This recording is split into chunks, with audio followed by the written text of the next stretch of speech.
Hello class 10th and I students. तो दोस्तों कैसे हैं आप लोग। दोस्तों अगर आप लोगों ने प्रीवियस वीडियोस नहीं देखी है होम साइंस के क्वेश्चन पेपर की तो जाकर वो पहले देख लीजिए।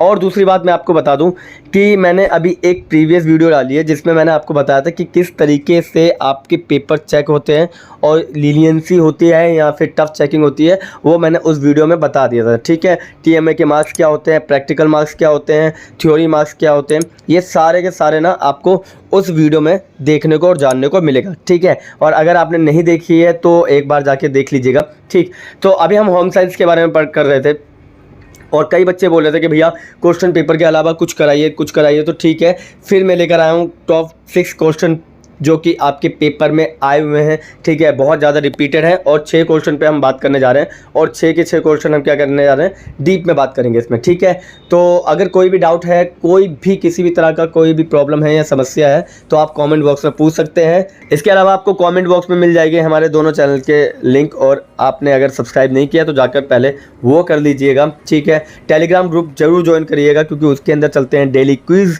और इसके अलावा जितने भी नोट्स होते हैं ना वो सारे के सारे मैं उसी में प्रोवाइड करता हूँ। ठीक है, फॉर एग्जांपल जिस नोट्स से मैं पढ़ा रहा हूँ ये नोट्स भी आपको उस टेलीग्राम ग्रुप में मिल जाएंगे जो कि आपके कमेंट बॉक्स में पिन कर दिया गया है। ठीक है, चलिए सो स्टार्ट करते हैं। आज हम करने जा रहे हैं न्यू वीडियो जिसके अंदर हम न्यू क्वेश्चन लेकर आए हैं जो कि बहुत ज़्यादा रिपीटेड है। ओके, तो चलिए देखते हैं फर्स्ट क्वेश्चन क्या है हमारे सामने। और फर्स्ट क्वेश्चन है हमारे सामने, तो फर्स्ट क्वेश्चन हमारे सामने, घर पर खाद्य संरक्षण करने की 4 विधियों का नाम लिखिए, यानी कि name the 4 methods by which food can be preserved at home. ठीक है, तो यानी घर पर जो खाद्य संरक्षण करते हैं ना उसके 4 विधियां बतानी है। तो पहला है हमारे सामने जमना, यानी कि हम उन्हें जमा सकते हैं। जमा कैसे सकते हैं कि ताज़े फल, सब्जियां और मांस को लंबे समय तक संरक्षित करने के लिए ठंडा करना एक प्रभावी तरीका होता है। ठीक है, दूसरा होता है सुखाना, आप सुखा सकते हैं यानी ड्राई कर सकते हैं। फॉर एग्जांपल सूरज की रोशनी या ड्रायर का उपयोग करके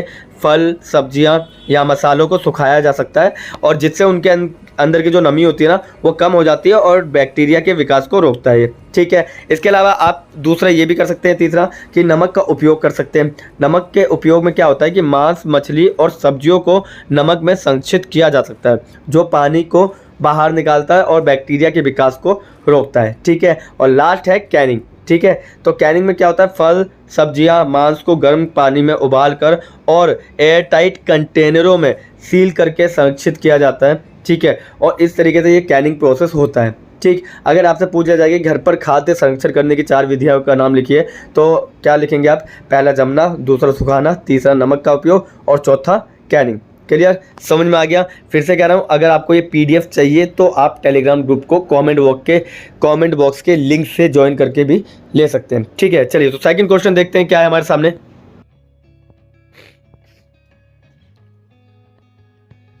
सेकंड क्वेश्चन है हमारे सामने, सल्ब धागे व फेदर धागे में अंतर स्पष्ट कीजिए। कई बार ये पूछा गया है कि differentiate between slub yarns and feather yarns. ठीक है, तो चलिए देखते हैं आंसर, सल्ब धागे और फेदर धागे में अंतर क्या होता है। तो पहला है सल्ब धागे। ठीक है, तो सल्ब धागे में हम देखते हैं कि लंबे, चिकने और समान मोटाई के होते हैं ये। ठीक है, यानी कि ये लंबे होते हैं और चिकने होते हैं और इसकी जो मोटाई होती है ना वो एक जैसी होती है। इसके अलावा मजबूत और टिकाऊ होते हैं। ठीक है, और इसको ना ज़्यादातर किसके लिए यूज़ किया जाता है, जैसे कपड़े बनाने के लिए, चादर बनाने के लिए, तौलिया बनाने के लिए। ठीक है, इस तरीके के जो कपड़े होते हैं ना, इस तरीके के जो कपड़े होते हैं ना उसके लिए सारा बनाया जाता है। ठीक है, सल्ब धागे का उपयोग किया जाता है। ठीक है, सेकंड आता है फेदर धागे। फेदर धागे जो होते हैं ना वो नर्म होते हैं, मुलायम होते हैं और थोड़े अनियमित होते हैं। ठीक है, फॉर एग्जांपल हल्के और गर्म होते हैं और इसको ज़्यादातर हम किस में यूज़ करते हैं, जैसे स्वेटर बनाना हो, स्कार्फ बनाना हो, टोपी बनाने के लिए इन धागों का उपयोग किया जाता है। ठीक है, तो अब आप कभी भी परेशान नहीं होंगे सल्ब धागे और फेदर धागे में डिफ्रेंशिएट करने के बीच में। ठीक है, तो आप डिफरेंस कर लोगे। ठीक है, कई बार पूछा गया है तो कर लीजिएगा, सल्ब धागे और फेदर धागे क्या होते हैं। ठीक है, चलिए तो थर्ड क्वेश्चन देखते हैं क्या है हमारे सामने। थर्ड क्वेश्चन है हमारे सामने, एक अच्छे बजट की 4 विशेषताएं सूचीबद्ध करें। ठीक है, तो थर्ड क्वेश्चन में और में दे रखा है कि एक अच्छे घरेलू बजट की 4 विशेषता बताइए, यानी कि दोनों में से कुछ भी आ जाए कि एक अच्छे बजट की 4 विशेषता बताइए, एक अच्छे घरेलू बजट की 4 विशेषता बता दीजिए, तो आप कुछ भी बता दीजिएगा। ठीक है, तो इसमें कौन कौन सा है। पहला तो है कि योजनाबद्ध ठीक है। योजनाबद्ध में क्या होता है, ये आपकी आय और खर्चों को व्यवस्थित करने में मदद करता है, ठीक है। यानी कि आपको किसी भी तरह का ना पहले से ही मैनेजमेंट या प्लानिंग करनी होगी, तब जाके आप घर के अंदर एक बजट बना पाएंगे, जो बजट बहुत ज़्यादा इंपॉर्टेंट होगा आपके पूरे महीने के लिए, ठीक है। तो पहला तो योजनाबद्ध यानी प्लानिंग करके, दूसरा तो वास्तविक होगा।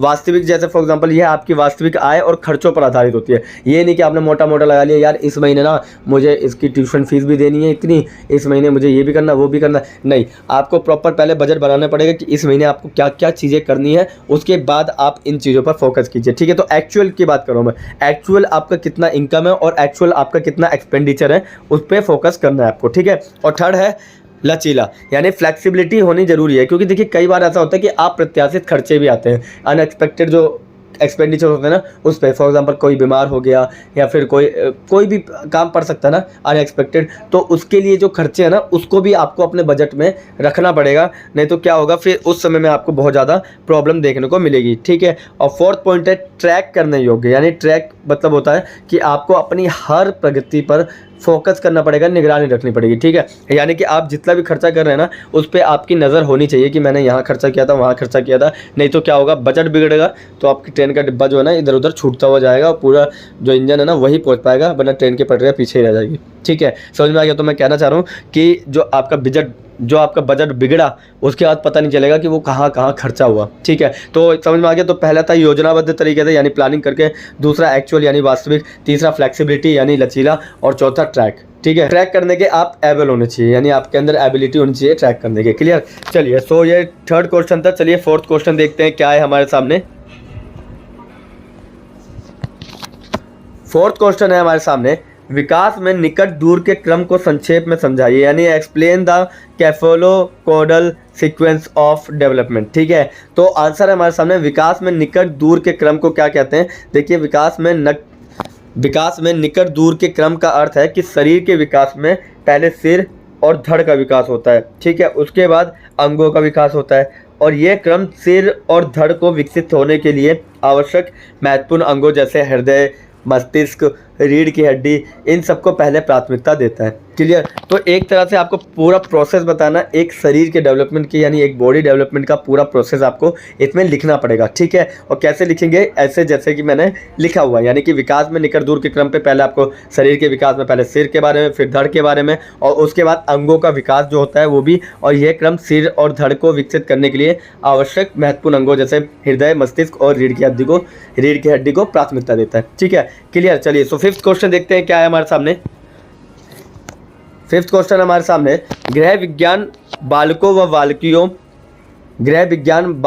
व बालिकाओं दोनों के लिए आवश्यक है, इस कथन की पुष्टि दो उदाहरणों की सहायता से दीजिए, यानी कि home science is for both boys and girls, support this statement with 2 example, ठीक है। यानी लड़के और लड़कियां दोनों के लिए जो होम साइंस है वो इंपॉर्टेंट है, आपको 2 एग्जाम्पल के साथ लिखना है। तो चलिए पहला एग्जाम्पल देखते हैं। उदाहरण फर्स्ट है, गृह विज्ञान छात्रों को स्वस्थ भोजन तैयार करने और पोषण के बारे में सिखाता है, जो जीवन भर स्वस्थ रहने के लिए आवश्यक है, चाहे वो पुरुष हो या महिला हो, ठीक है। समझ में आ गया। तो ऑब्वियस सी बात है, देखो अगर आपको स्वस्थ रहना है तो पुरुष भी चाहेगा कि मैं स्वस्थ रहूं और महिला भी चाहेंगी, तो उसके लिए आपको क्या होना पड़ेगा, आपको स्वस्थ भोजन के बारे में पता होना जरूरी है, क्लियर। और दूसरा एग्जांपल है, गृह विज्ञान छात्रों को घर की देखभाल, कपड़े धोने और मरम्मत जैसे कार्यों को करने के लिए आवश्यक कौशल सिखाता है, जो लिंग की परवाह किए बिना सभी के लिए उपयोगी होती है, ठीक है। तो समझ में आ गया। तो अगर आप घर में रह गए, अकेले रहे, मम्मी पापा नहीं है या फिर बहन भाई भी नहीं है, तो आपको अकेले कैसे सर्वाइव करना है, गृह विज्ञान आपको ये भी सिखाता है, क्लियर, समझ में आ गया। चलिए 6th क्वेश्चन देखते हैं। और 6th क्वेश्चन हमारे सामने 4 तरीकों की सूची बनाइए, जिनके द्वारा आप एक व्यक्ति के रूप में अपने गांव, कस्बों में वायु प्रदूषण को नियंत्रित करने में योगदान दे सकते हैं, ठीक है। तो चलिए आंसर देखते हैं। अपने गांव कस्बे में वायु प्रदूषण को नियंत्रित करने में योगदान देने के 4 तरीके कौन कौन से हैं। तो पहला तो है सार्वजनिक परिवहन या साइकिल का उपयोग करें, ठीक है। यानी कि आपको वायु प्रदूषण को अगर नियंत्रित करना है गांव कस्बों में, तो पहला तो साइकिल का उपयोग करिए, ठीक है, सार्वजनिक परिवहन को दूर रखिए, ठीक है। इसके बारे में हमने लास्ट टाइम में हमने बात की थी। तो याद रखिएगा कि वायु प्रदूषण के ऊपर एक क्वेश्चन कन्फर्म है, क्योंकि हम 2-3 क्वेश्चन पेपर में देख चुके हैं कि वायु प्रदूषण पूछा जा रहा है, ठीक है, और किसी भी तरीके से पूछा जाएगा जाएगा मगर वायु प्रदूषण तो पूछा ही जाएगा। क्लियर। तो पहले तो है सार्वजनिक परिवहन या साइकिल का उपयोग करें। दूसरा है पेड़ लगाएं। ठीक है, अधिक से अधिक पेड़ लगाना जरूरी है क्योंकि कार्बन डाइऑक्साइड को अवशोषित करते हैं और वायु को शुद्ध करते हैं। ठीक है, पेड़ लगाना जो फायदेमंद होता है ना, इसीलिए। फोर्थ है कम ऊर्जा का उपयोग करें। फॉर एग्जांपल बिजली बचाने के लिए ऊर्जा कुशल उपकरणों का उपयोग करें। ठीक है, मैंने पहले भी बात की थी कि आपको, अगर आपके पास कई तरह के बल्ब है, अगर बल्ब में आपको पता है कि इस बल्ब में कम इलेक्ट्रिसिटी यूज होती है तो उस बल्ब को खरीदना चाहिए। और ऐसे लोग करते भी है। ठीक है, वो बहुत ज़्यादा अमीर होंगे जो लाइक इसके बारे में नेगलेक्ट कर देते, सोचते नहीं है, मगर मिडिल क्लास वाले सोचते हैं और आपको वही चीज़ लिखनी है। ठीक है, and the sixth and the last question is धुएं का उत्सर्जन कम करें, कूड़ा न जलाएं और कम धुएं वाले ईंधन का उपयोग करें। ठीक है, समझ में आ गया। तो धुएं का उत्सर्जन बिल्कुल ना करें। फॉर एग्जांपल कई बार हम देखते हैं कि हम चाहे तो कूड़ा उठा के फेंक भी सकते हैं। ठीक है, कूड़े वाली गाड़ी में, फिर भी हम कोशिश करते हैं कि उसमें क्या करते हैं, आग लगा दें। उसका धुएं से क्या होगा, धुआं तो हमने देख लिया कि भाई उसने तो पोल्यूट कर दिया है, मगर हम ये देखते हैं कि हाँ हमारे आसपास तो साफ़ सफाई हो गई जलने के बाद, मगर वो साफ़ सफाई नहीं हुई है, उसने क्या कर दिया, और ज़्यादा हवा को दूषित कर दिया। क्लियर, समझ में आ गया। तो ऐसे आपके 6 क्वेश्चन क्लियर होते हैं और इस वीडियो में हम यहीं तक छोड़ेंगे। ठीक है, इसके बाद मैं फिर से इंपॉर्टेंट क्वेश्चन की सीरीज लेकर आऊँगा। ठीक है, एक और वीडियो लेकर आऊँगा इंपॉर्टेंट क्वेश्चन की। ठीक है, और ऐसे करते रहेंगे हम, जब तक आपका एग्जाम होता नहीं है ना, तब तक हम कम से कम 40 से 50 क्वेश्चन कर लेंगे ताकि उनमें से आने के चांसेस ज़्यादा से ज़्यादा बन जाए। ठीक है, क्लियर। कोई भी डाउट, कोई भी समस्या तो कमेंट बॉक्स में पूछ सकते हैं। मिलते हैं किसी और वीडियो में। अगर चैनल सब्सक्राइब नहीं किया तो करके जाइएगा दोनों चैनल्स को। ठीक है, थैंक यू।